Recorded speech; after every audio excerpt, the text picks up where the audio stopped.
So we're gonna bring in amazing investigative journalist. Does great work exposing imperialism in the U.S. empire. Thank you for joining us once again, friend of the show, Wyatt Reed. Thank you for joining us. Absolutely, guys. Thanks so much for having me on. Always a pleasure. Absolutely, and I appreciate you coming on. Peru is a country I'm trying to learn more about. You do great work covering. These countries are victims of U.S. aggression. And to get this conversation started, for people who may not be too familiar, you had the coup of Pedro Castillo, and now you had people protesting in the streets of Peru. I have a few things I want to show you guys regarding that and how many Peru activists have reacted to that. But just so people had the baseline information on this topic, what happened to Pedro Castillo, and why are people protesting in the streets of Peru right now?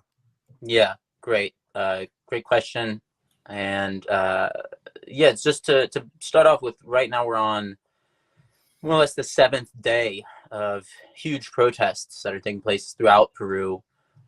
People are coming out by the thousands, and they are calling for this incredibly unpopular Congress to be dissolved. They're calling for new elections to be held, and they're calling for the president of Peru, Pedro Castillo, to be released from jail. He's been kept under lock and key since security forces detained him on December 7th over, quote, the alleged crime of rebellion.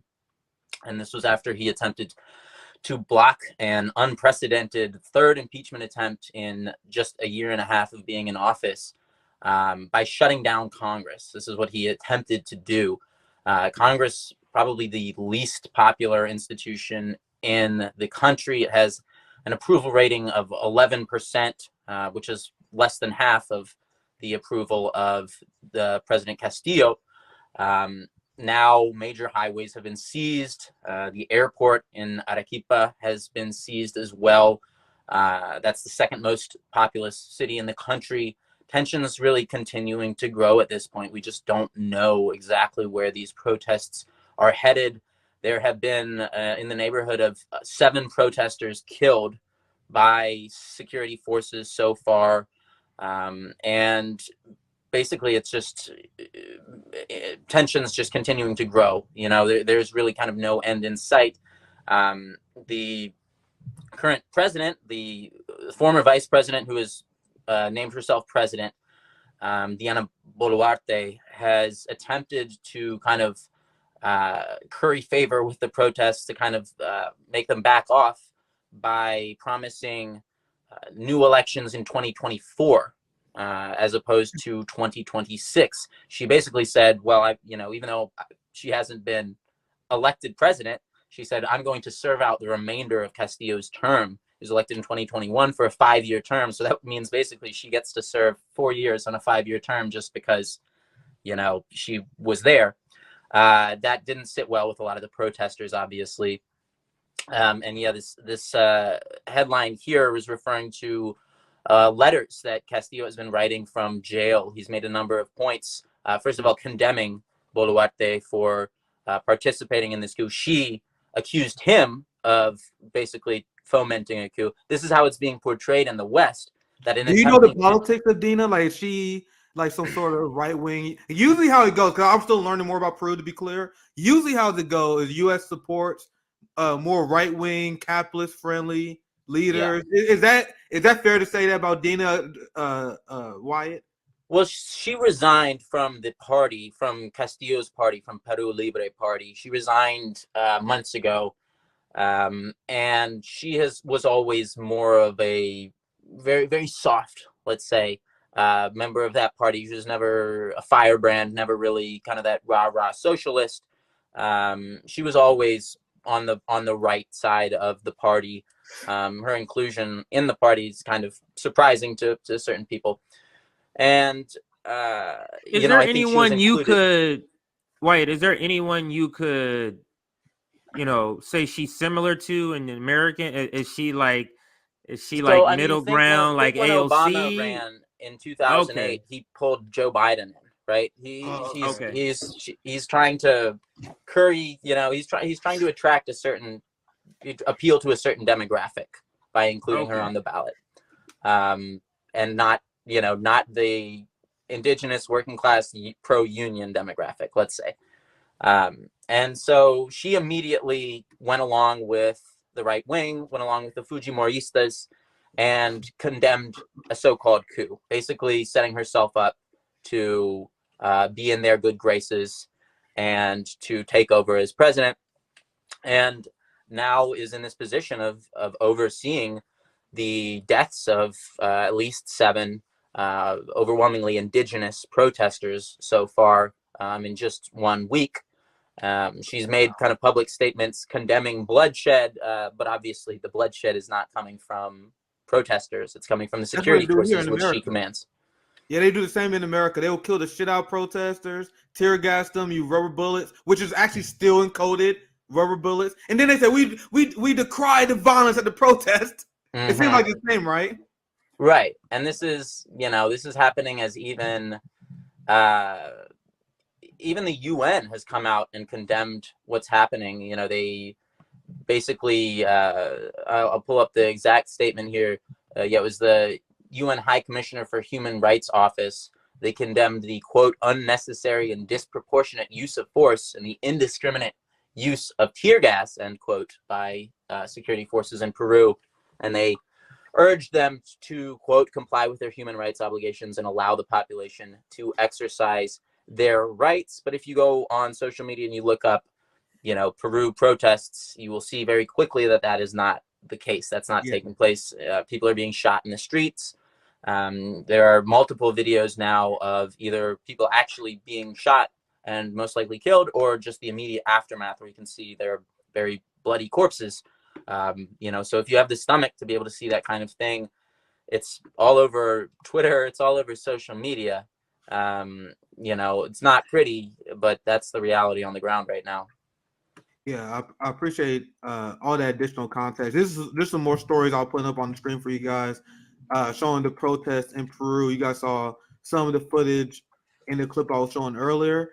And this is the 3 demands of the protesters in Peru. And feel free to jump in anytime you want, Wyatt. Before you play that, Nick, just a little more background to this that people may not know. Can you talk about U.S. involvement in this what's happening here? Is there any U.S. involvement? And if there is, if you know what that is, if you could tell our audience and tell us. Almost certainly. I mean, there are very few coups that happen in Latin America without the knowledge of the CIA. You mean John Bolton may be down there, has something to do with this? It doesn't even have to be Bolton, right? You know, the CIA, many of them are very liberal. Right? They aren't the huge neocons that Bolton is. They view themselves more through this kind of responsibility to protect Samantha Power kind of lens of like, well, we're going to go out and save the rest of the world from themselves. And so, I mean, we know just because the U.S. immediately released this statement, Brian Nichols, who's the Assistant Secretary for Western Hemisphere Affairs at the State Department, put out a statement on Twitter. He said, quote, the U.S. welcomes President Boluarte and looks forward to working with her administration to achieve a more democratic, prosperous, and secure region. Why would they didn't say anything about the coup?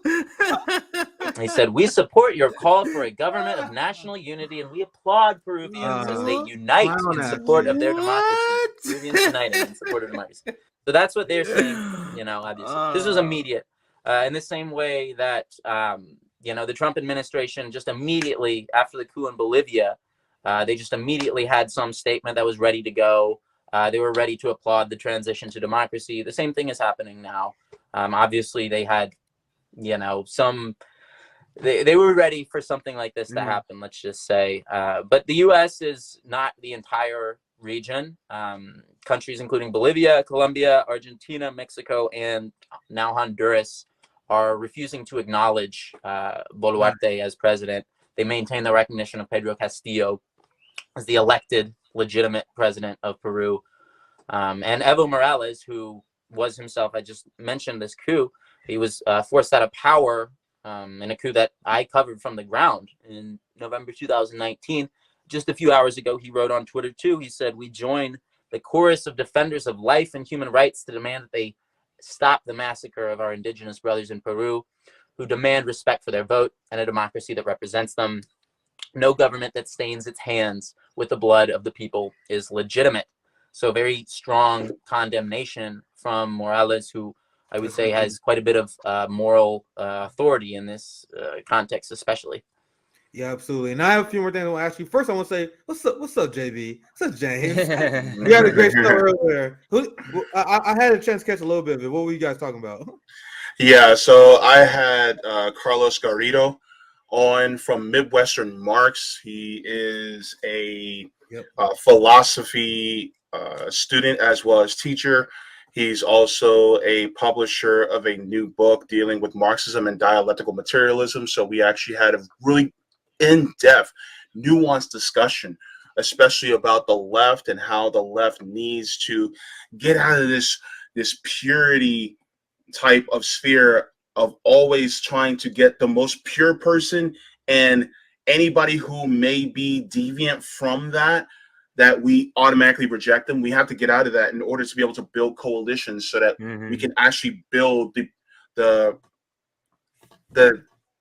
proletariat, so that we can have a more better country just for people, so that we can have our material conditions that are appealed to by the masses. So this was actually a really good conversation.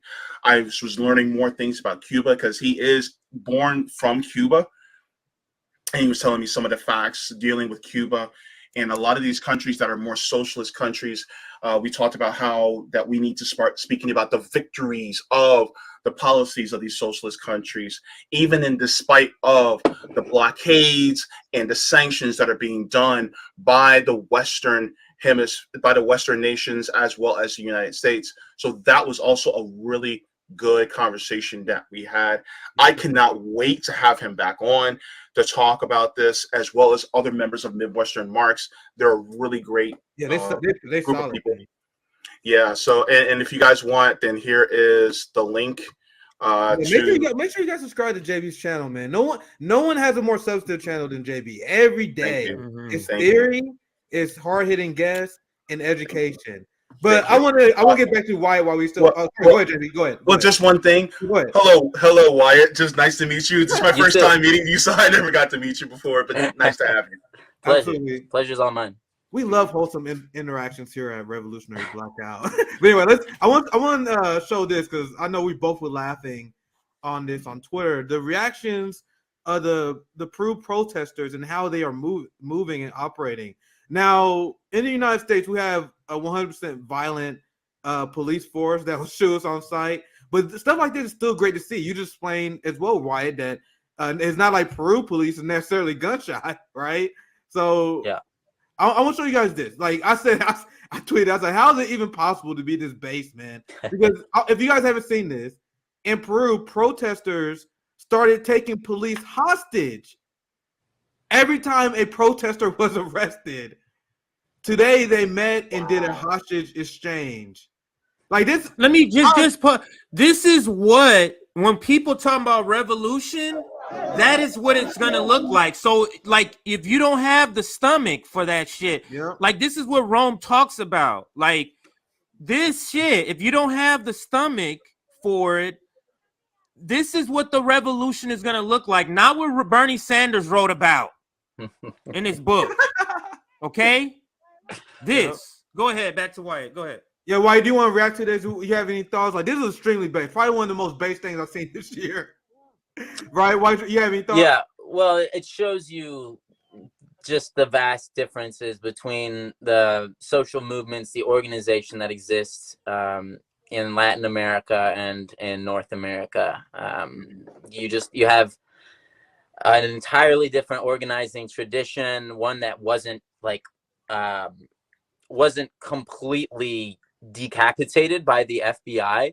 In many cases, sure, the CIA was able to destroy kind of the movements that came to power, but they didn't really carve it out the way they did, like, the Black nationalist movement, different liberation movements where they just like came in and just murdered every leader that posed kind of even a vague threat.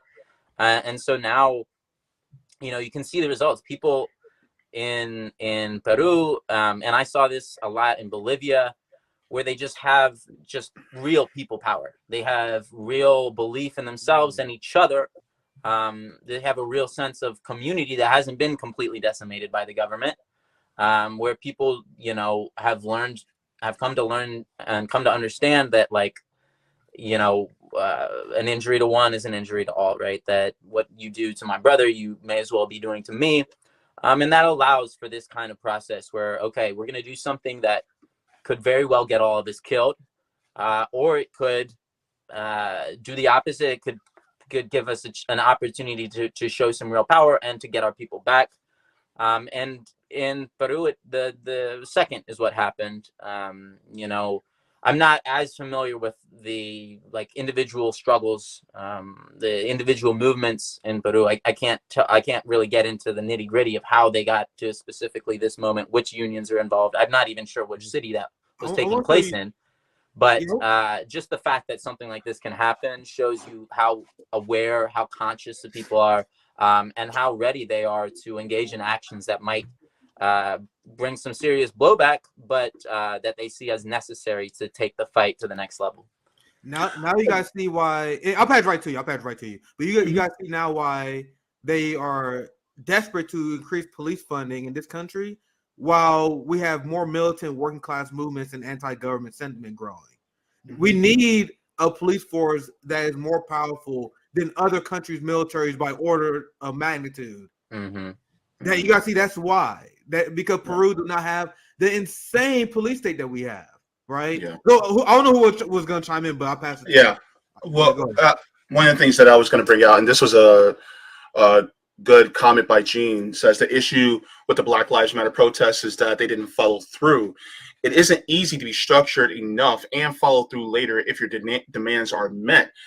From what it appears to me in these other countries, especially within the global South, that are having this influx of people who are protesting their governments, is that they actually have demands that they stick to in order for people to have the mind and say, no, we're not going to stop until you concede or acquiesce to our demands. And I think that's something that a lot of us are now starting to wake up to, especially those of us who are on the left. And I think that is important for people, journalists like you, Wyatt, who are bringing what's going on in these different countries and showing us, look, this is how they're doing it, right?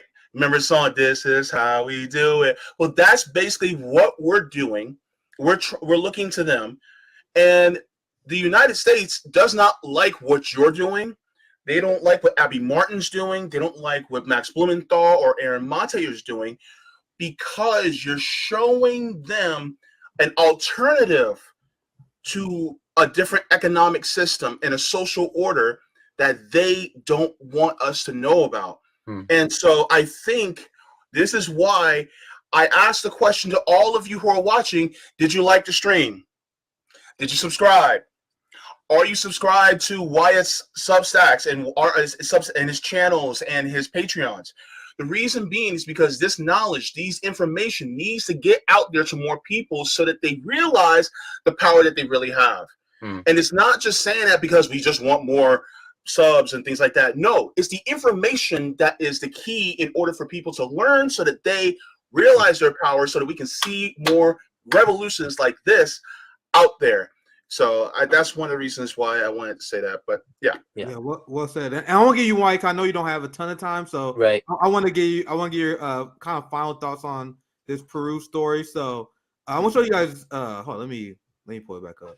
I must have closed it. I want to show you guys that tweet I just pulled up, where it showed that even union organizers are starting to join the march in the streets. And once again, contrast that to the U.S. left that, I know I always got a bitch to complain, but this is what we stuck with. We have capitalist unions that will side 100% with the administration in these situations. So I don't know if you saw this, why I saw this earlier today. Like I said, worker unions in Pedro Castillo's hometown, Chota, Peru, had joined the protest against the right-wing coup. Now, you can speak on that as well. I also want you to clarify this as well. Another thing I want to ask before you sign off, because the justification for imprisoning Pedro Castillo was that he illegally dissolved Congress. now that Congress was trying to remove him from power. So you can speak on that, and also the union protests as well, and also you kind of your final thoughts, because I know you're very limited on time, so we appreciate you. So go ahead, Wyatt.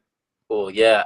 I mean, obviously, there's a lot to get into here. The differences between the unions there and here, like, it couldn't be more stark. You know, we see like the SEIU and, you know, who I call like the AFL-CIA. You know, I don't call them the you know, like, these are unions that basically made an agreement in the same sense that, like, the mainstream, like, civil rights movement kind of made this agreement with, like, the powers that be, that, like, okay, we're going to stop the internationalism. We're going to stop, you know, treating imperialism like a global system, and we're just going to get something nice for people here, and, like, the hell with the people in Africa, you know, whatever, the hell with, like, the international struggle against, you know, apartheid. Like, that's not our thing.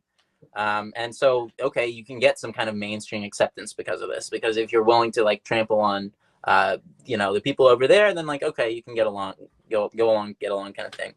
And it's kind of the same, like, it gets replicated in the US with every, like, social movement that gets a little bit of mainstream acceptance. And it's the same thing with, like, Black Lives Matter. I remember, because I tracked, I was there from day one in DC. You know, I was at the front lines on the first day when people are really just, like, fighting, like, cops. You know, they're going up against cops, they're pulling barriers. I got, like, hit in the head with some metal barrier, and I'm, like, bleeding out on my face, and didn't even realize it till somebody came, like, are you okay? And I was just, you know, like, I was just hyped. I was like, I've never seen this before. I'm seeing people snatch up riot shields. They must have pulled, like, 20 riot shields from the cops. They were, like, pulling cops back, fighting, you know, physically getting in fights with police. I was like, okay, this is very much, like, the real deal. And then within the week, like, it just got completely neutered, and they sent in, and I assume it was, like, Mayor Bowser's people, whatever, some kind of Democrat affiliated individuals that just got sent in to basically find the troublemakers, and they would yank them out and hand them directly to the police. You know, I watched some guy, he's pulling up a brick, like he's gonna, you know, throw it at the cops, and they just boom. You know, they looked like plainclothes cops, but I don't think they were. I think they were actual, like, Democrats from around here, and they just yanked him out, handed him directly to the police. You know, and I remember just watching this, like, oh, we are now watching this die. We are watching this be turned into a total inversion of what it was supposed to be, and it's never going to have any real power behind it again, because now it's been co-opted. You know what I mean? And that's just, I think we don't understand necessarily in the US how strong that force is within the deep state, within the powers that be. But it's incredible. I mean, and maybe you need to go elsewhere in the world to see what it's like where that isn't. Oh, I'm going to. I'm going to. To be able to understand, like, oh, you know, this is an organic social movement. This isn't being manipulated by certain interests, certain financial interests. This is what it's supposed to be. And I hope one day we're able to see, you know, what it's supposed to be in the United States. Right now, I'm not the most optimistic person in the world about our chances of doing this tomorrow. But I think, you know, long term, that's kind of where everybody who wants to make a real revolutionary shift in the system here in the US, like, that's where we need to be oriented towards, is a shift in the consciousness and a shift in the understanding, and knowing that, you know, we're not gonna win anybody's liberation by, like, you know, selling out somebody in the next country. Yes, that is the message that we've been trying to send on this show. You like, that's not what it means to be on the left. It's selling out the global working class. And I was talking about with Shama after the Bernie campaign. I was doing a lot of soul searching. Like, all right, we can't do it. I don't know what to do, but we can't do this shit no more. That was my mindset after the last campaign. And one of the things I did was look at my brothers and sisters in the global South. Look at other international leftist movement. And once I started doing that more, that's when I really realized how far behind and how much of a joke the U.S. left was looking at our communists and socialists in the global South, looking at the communists in Eastern Asia as well. So Once again, I want to appreciate you coming on, Wyatt. Any last thoughts? Anything you want to plug as well? Always great talking about foreign affairs with you. No, yeah, thanks again for having me on. It's always a pleasure, and I'm happy to come on anytime. I guess just follow along if you want to check out more of my work. You can find me on Twitter right here. You have to like put the name in directly and hit enter, because if you search for my name, I'm search banned, shadow banned, because I'm Russia State affiliated media. So yeah. I'm like totally shadow banned. So you have to go directly to the name.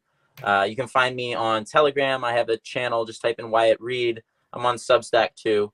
And you'll be able to find out what I'm doing, what I'm covering, and get in touch if you have anything that you thoughts about my work or anything you think I should cover. You know I'm gonna hit you up again. You know I'm gonna hit you up like, hey yo, why you got some? What's your opinion on this? That's what I did with Peru. I was like, why? What you get? I'm looking at this Peru thing. Why? Tell us what's going on in Peru. But anyway, thank you for coming on again. Always good. Absolutely. Thanks, Wyatt.